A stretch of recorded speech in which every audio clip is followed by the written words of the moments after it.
আসসালামু আলাইকুম সুপ্রিয় শিক্ষার্থীবৃন্দ, কি অবস্থা তোমাদের? আই হোপ তোমরা সবাই অনেক ভালো আছো। তো ইতিমধ্যেই তোমাদের ঢাকা সেন্ট্রাল ইউনিভার্সিটির সাবজেক্ট চয়েস কার্যক্রম সম্পন্ন হয়েছে।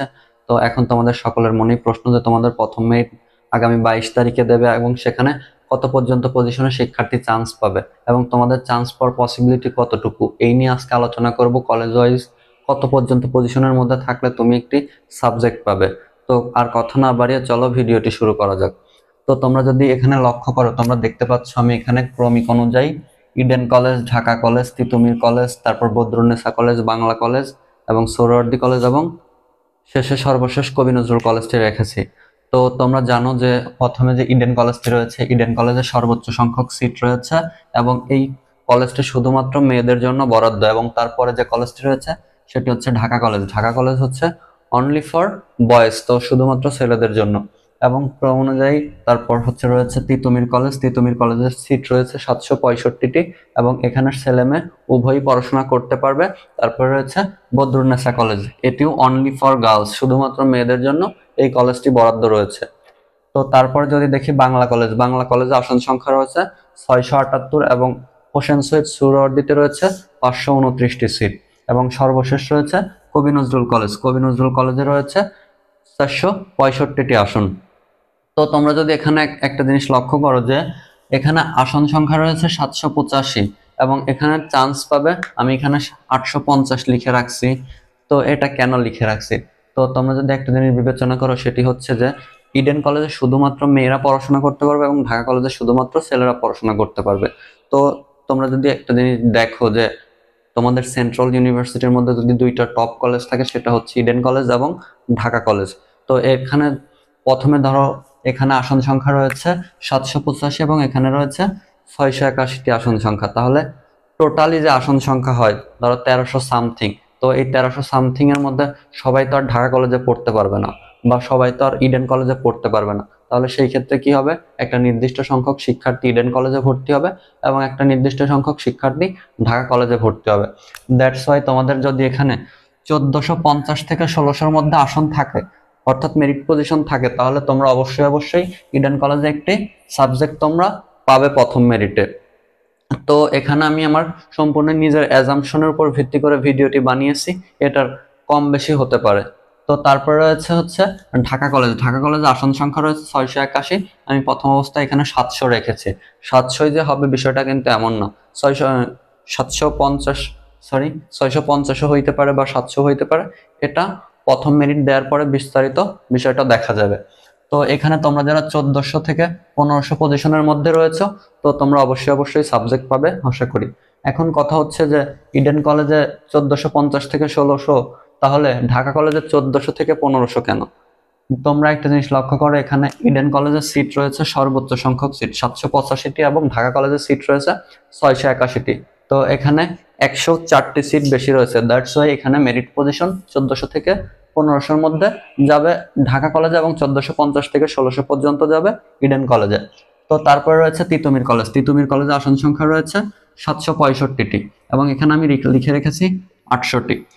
তো তোমাদের আগে একটা কথা জানিয়ে রাখি যে তোমাদের মধ্যে অনেকেই আছে যারা খুব কাছে মেরিট পজিশন, দেখা গেছে 200, 300 বা 400, 500 সামথিং, যে কোনো কিছু একটা হতে পারে, কিন্তু অনেকেই আছে যে অনলাইন জটিলতার কারণে বা সার্ভার টেকনিক্যাল সমস্যার কারণে অনেকেই সাবজেক্ট চয়েস দিতে পারেনি, সাবজেক্ট চয়েসের ইচ্ছে থাকা সত্ত্বেও।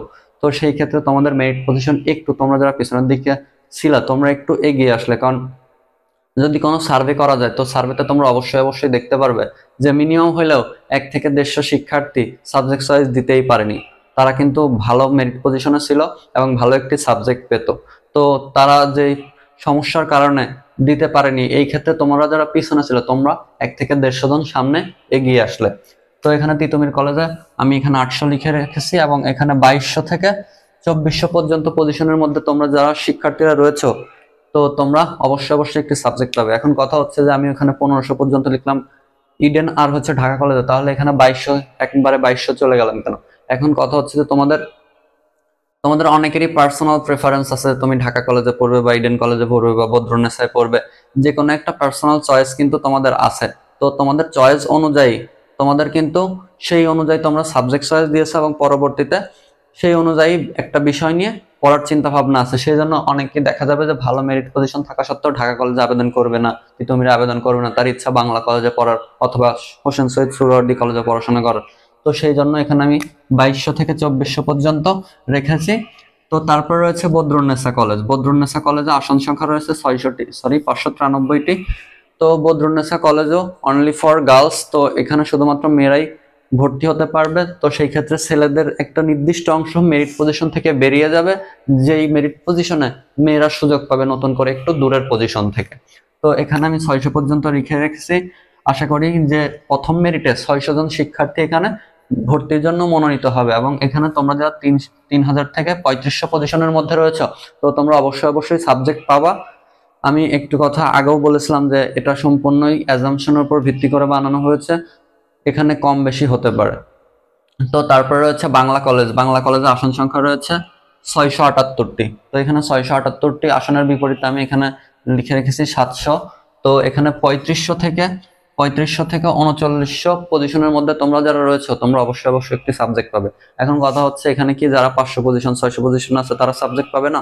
অবশ্যই পাবে। যদি তারা সাবজেক্ট চয়েস দিয়ে থাকে তারা অবশ্যই পাবে।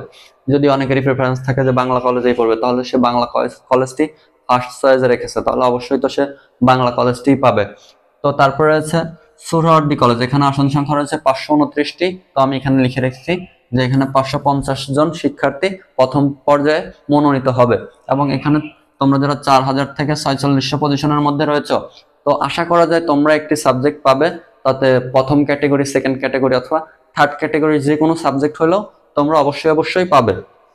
তো তারপর সর্বশেষ রয়েছে কবি নজরুল কলেজ। তো কবি নজরুল কলেজে আসন সংখ্যা রয়েছে 465টি, এবং এখানে আমি লিখে রেখেছি 480। তো তোমরা যারা 4600 থেকে 5500 পজিশনের মধ্যে রয়েছে তোমরা অবশ্যই সাবজেক্ট পাবে, এবং এটা আমার সম্পূর্ণ আমার নিজের অ্যাজাম্পশনের উপর ভিত্তি করে। তো এখানে আগেও বলেছি যে কম বেশি হতে পারে। এই কথাটা কেন বারবার বলছি, অনেক শিক্ষার্থী মনে করে যে এটা একদম বাস্তববাদী ভিডিও, এই ভিডিওতে যা বলেছে তাই হবে, কিন্তু বিষয়টা কিন্তু এমন না। আমরা কেউ জানি না যে ফলাফল দেওয়ার পর কোন দিকে যাবে, কম হবে নাকি বেশি হবে। তো তোমাদের সেন্ট্রাল ইউনিভার্সিটিতে টোটাল আসন সংখ্যা রয়েছে 4496টি, এবং আমি এখানে মেরিট পজিশনের এখানে রেখেছি যে 5500 পর্যন্ত। তাহলে মাঝের শিক্ষার্থীগুলো কোথায় যাবে? তো অনেক শিক্ষার্থী সাবজেক্ট চয়েসের ত্রুটির কারণে তারা সাবজেক্ট পাবে না। দেখা গেছে তার যে সাবজেক্টটি আসবে না সে সেই কলেজটি প্রথমে দিয়ে রেখেছে, এবং তার দেখা গেছে তার পজিশন হচ্ছে 4000, সে চয়েস দিয়ে রেখেছে শুধুমাত্র ইডেন কলেজ, বদরুন্নেসা কলেজ, তাহলে তো তার কখনোই ওখানে চান্স হবে না প্রথম মেরিটে। তো এই জটিলতার কারণে তোমাদের 5500 পর্যন্ত মেরিট পজিশন যাবে আশা করি। তো আশা করি তোমাদের সম্পূর্ণ বিষয়টি বোঝাতে পারলাম। তো দেখা হবে নতুন কোনো ভিডিওতে। ততক্ষণ পর্যন্ত সবাই ভালো থাকো, সুস্থ থাকো। আসসালামু আলাইকুম।